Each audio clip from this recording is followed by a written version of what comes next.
the dry dock in Hebden Bridge in West Yorkshire. It's a super facility. It's used constantly. You hire it for a week, and as the boat goes out, there's another one comes in. Right throughout the summer, but quite a lot in the winter as well these days, because it's such a busy one that there's not enough time in the summer. There are apartments built right next to us, about 30 feet away. These have just been up about 2 years now. We do sort of live together. Up to now, I don't think there's been any complaints at all about any noise that goes on in the dry dock. You know, and we get on well. We use the cafes and the restaurant, a nice restaurant there.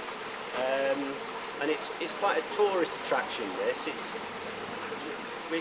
a touristy town base really. This is just another thing to see.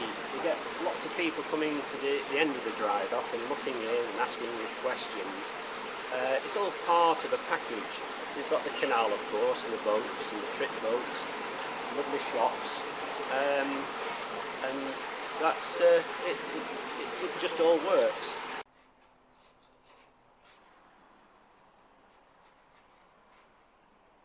My name is Lucien Piccard. I'm the proprietor of Bronte Boats based in Hebden Bridge in the Calder Valley in Yorkshire. The Valley Council actually completely upgraded the marina. You can see the fabulous cobblestones. It's a youth programme. It's right in the centre of Hebden Bridge. We've got the canal information shop, and really it could be the heart of the actual town.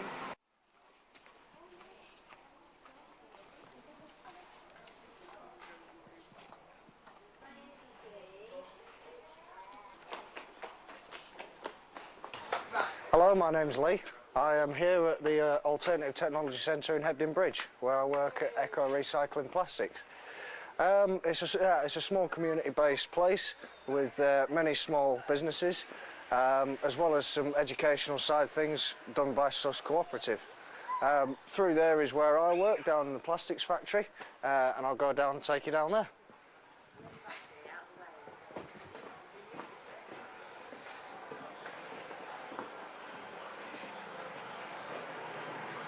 As you can see, it's a bit of a mess, but this is generally what it's like on a Monday morning after the weekend rush. We get a lot of plastic in. Basically, we have a small membership of around 500 members of the public from Hebden. They come in, drop the plastic off. It's then sorted into types in different colours. Then it gets granulated. This is milk bottles that have been granulated up. And as you can see, some of the products around you right now, like this for instance, this is a clock template that's actually been made from recycled CD cases. As well as eco-plastics, we've got also Rob the Candleman, we've got Stuart the coin and spoon guy, can make just about anything you want out of coins, old cutlery, things like that, and he hand cuts everything. Quite suddenly behind him there was a monument, and it went on with that email from Steve says perhaps we can... The last store here is Jeff the leather guy. He's one of the last guys of his trade actually doing this job now. Everything he makes is hand-stitched. Hebden Mill is located on the side of Hebden Bridge Canal. The canal runs right through the town. We've tried to make it as accessible to people as possible coming out to see the centre. The easiest way for people to find us is to come out onto the canal. We have a few of the people that work in the units that own boats down here. Most of the people that commute down here are either picking up the school kids around this time, but they usually tend to drop in and drop the plastic off at the same time. We have a lot of initiative things going on through in the green shop, where people can pick up free light bulbs and things like that, pick up energy saving information, even information on alternative power sources such as wind turbines and solar panels. So most people coming down this way, they do generally tend to pop in on the way down to the local supermarket at the end of the canal path.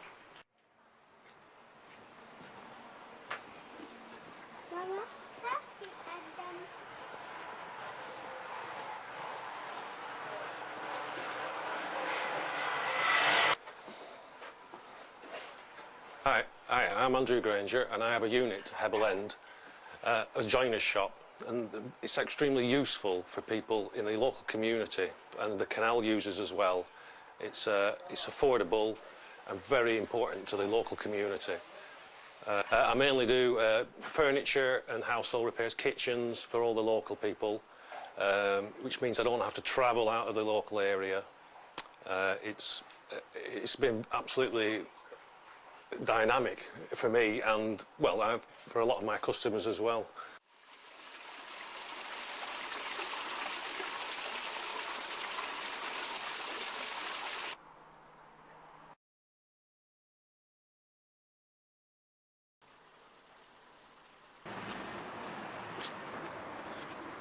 I'm Nigel Stevens, and Shire Cruises is our company, and we've been in the wharf at Sowerby Bridge since 1980.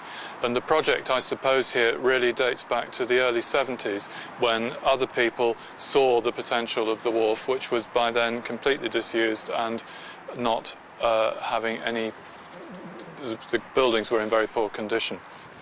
On the wharf generally we have office, we have the boatyard, we have fitness training enterprises, we have a pub which has a big restaurant, and we have another restaurant which is recently opened in there and is equally successful. We have a physiotherapist, we have a cafe, we have all sorts of different things. And they're all centred around the canal. None of them would be here without the canal. If you go back 30 years and say, why don't we fill the canal in, which is the sort of thing that was being talked about, well, you can see that none of this would have happened. The buildings have been completely preserved and are there for another 200 years, which was the point that everybody had in mind all the time. So this is our wet dock, which was built as a warehouse in the late 1780s. And you can see that you could get a full-sized West Country boat, as they were called, in here and lift the goods up onto the upper floors of the warehouse. And the flats live there perfectly happily next to the boatyard. Some of these boats are residential, some of them aren't. You can't particularly tell which is which. But they all go together perfectly well, and the boats have work done on. In the winter we pull our fleet out and also other people's boats onto the bank, and we do all the underwater work that you need to do, and then they go back in and it becomes a car park during the season for our hirers. And here you can see private boats that are being worked on by their owners in various stages of that. The flats that overlook the water, that overlook the boatyard, if you like, they've got to have acoustic double glazing, and the new flats over there have acoustic double glazing. And it does seem to work, because if we were going to have complaints, we would have had them from the flats there long since, and we really haven't. And they must recognise, if they buy a flat, that it's opposite a working boatyard. That is what the view is that they're buying. I'm Malcolm Gardner, and I'm a construction engineer working in design on the wharf. We've been involved with the wharf probably for the last 10 years since we first came down here. We let the whole of this building, and we're just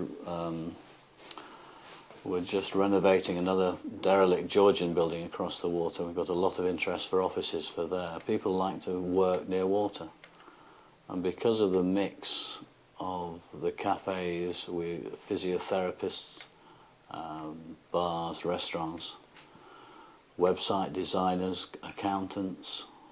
So originally in the 1970s they wanted to put a supermarket on here, fill in the canal basin, and that was saved and then by someone buying the head leasehold, and then we bought the head leasehold to save it from another range of houses that was proposed down both sides of the canal here. So we're very happy to have rescued the basin for its present use.